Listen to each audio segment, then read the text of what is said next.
ಈ Shirur land slide ಸಂಬಂಧಪಟ್ಟಂತೆ last ಕೊನೆಗೆ ನಮಗೆ 2 ಬೋನ್ ಸಿಕ್ತು. ನಾವು DNA ಟೆಸ್ಟಿಂಗ್ಗೆ 3/10/2024ಗೆ ಕಳಿಸಿದ್ದೀವಿ. ಇವತ್ತು ನಮಗೆ ರಿಪೋರ್ಟ್ ರಿಸೀವ್ ಆಯಿತು. ಇದರಲ್ಲಿ ಅವರು 2 ಪಾಯಿಂಟ್ಸ್ ಹಾಕಿದ್ದಾರೆ, ರಿಸಲ್ಟ್ ಆಫ್ ಎಕ್ಸಾಮಿನೇಷನ್ ಅಂತ ಹೇಳಿ. ಒಂದು 2 ಬೋನು ಕೂಡ ಹ್ಯೂಮನ್ ಆರಿಜಿನ್ ಮೇಲ್ ಜೆಂಡರ್ದು ಅಂತ ಹಾಕಿದ್ದಾರೆ.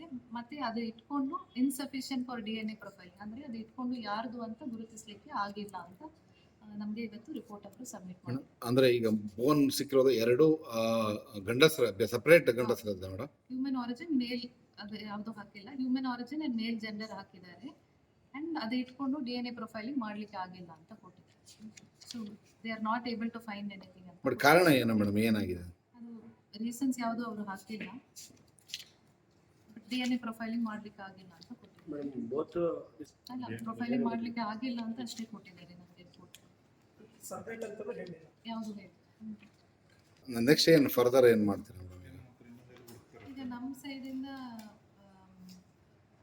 ನಮಗೆ ಜನರಲಿ NDRF SCRF ನಾರ್ಮ್ಸ್ ಪ್ರಕಾರ ಡೆತ್ ಆಗಿರುವ ಪರ್ಸನ್ಗೆ ಕಾಂಪನ್ಸೇಷನ್ ಪೇ ಮಾಡಬೇಕು ಅಂತ ಇತ್ತು. ಆದರೂ ಕೂಡ ನಾವು ಒಂದು ಸ್ಪೆಷಲ್ ರಿಕ್ವೆಸ್ಟ್ ಮಾಡಿದ್ದೀವಿ, CM ರಿಲೀಫ್ ಫಂಡಿಂದ ನಮಗೆ ಪೇಮೆಂಟನ್ನು ಕಾಂಪನ್ಸೇಷನನ್ನು ಕೊಡಬೇಕು ಅಂತ.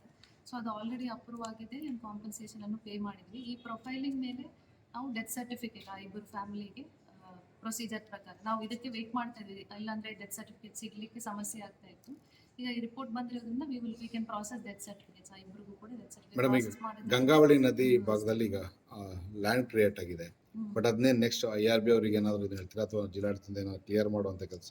ಲಾಸ್ಟ್ ರೆವೆನ್ಯೂ ಮಿನಿಸ್ಟರ್ ಮೀಟಿಂಗಲ್ಲಿ ಸರ್ NITK ಸೂರತ್ ಕಲ್ಲಿಂದ ಒಂದು ಅಸೆಸ್ಮೆಂಟ್ ಮಾಡಿ ಅಂತ ಹೇಳಿದ್ದಾರೆ. ಸೊ ಅದು ಮೀಟಿಂಗಲ್ಲಿ ಇಟ್ಟು ಪ್ರಾಸೆಸ್ ಮಾಡ್ತಾ ಇದ್ದೀವಿ. ಆಮೇಲೆ ಡ್ಯೂ ಪ್ರೊಸೀಜರ್ ಪ್ರಕಾರ ಕ್ಲಿಯರ್ ಮಾಡಿ